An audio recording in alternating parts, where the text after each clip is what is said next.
A few days ago on Ash Wednesday, we received ashes on our foreheads, reminding us that we're dust, and to dust we shall return.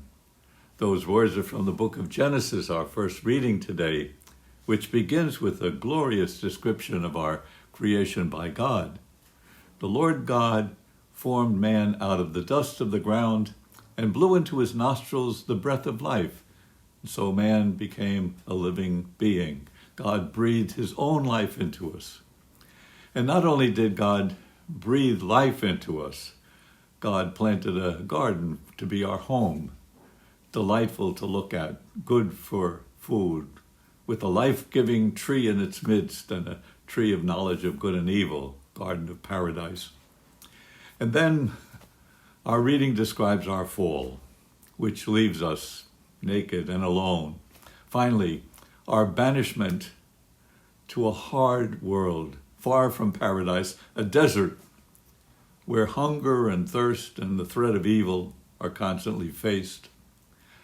Our gospel today describes in symbolic form Jesus coming to our desert world to share our joys and sorrows, to face the temptations we face, to lead us back to paradise.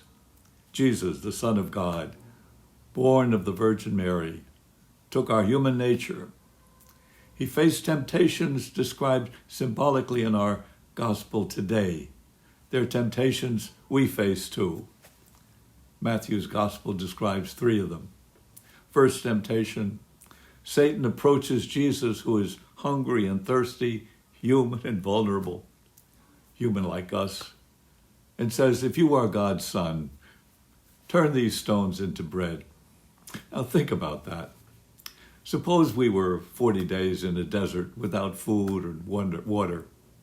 Wouldn't it be wonderful to snap your finger, turn those stones into bread? Wouldn't it be wonderful if all life was like that? Just snap your finger, it's done. But life isn't just snapping your finger, is it? We need a lot of patience in life. A lot of patience, especially when it gets hard, when hard things have to be done, when things don't work out, when we get tired living, tired even doing good. Now, did Jesus face life like that? Think about the Gospels, how they describe him, the demands people made on him, the blind man shouting from the roadside, the paralytic lowered from the roof, the woman pleading with him for her daughter, the crowds constantly pressing their cares on him. Think about the rejections he faced, even from his own people, the injustice he faced at the end when they nailed him to the cross. Living is bearing your cross, he said. The other temptations in Matthew's gospel are similar in some ways to the first. I'll give you all the kingdoms of the world, Satan says to him. Throw yourself down from the temple, and the angels will bear you up.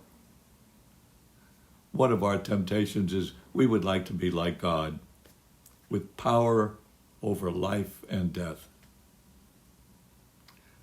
Now, Lent always begins with this gospel, the temptation of Jesus in the desert. We're reminded that we're human. We face temptation, but we're not alone. Jesus, the Son of God, who was tempted in the desert and overcame them, is with us. Remember me when you come into your kingdom, the thief says to Jesus on the cross. This day you will be with me in paradise, Jesus promised, and he promises us. From his life-giving tree, Jesus promises to be breathed life into us, his life. We're blessed.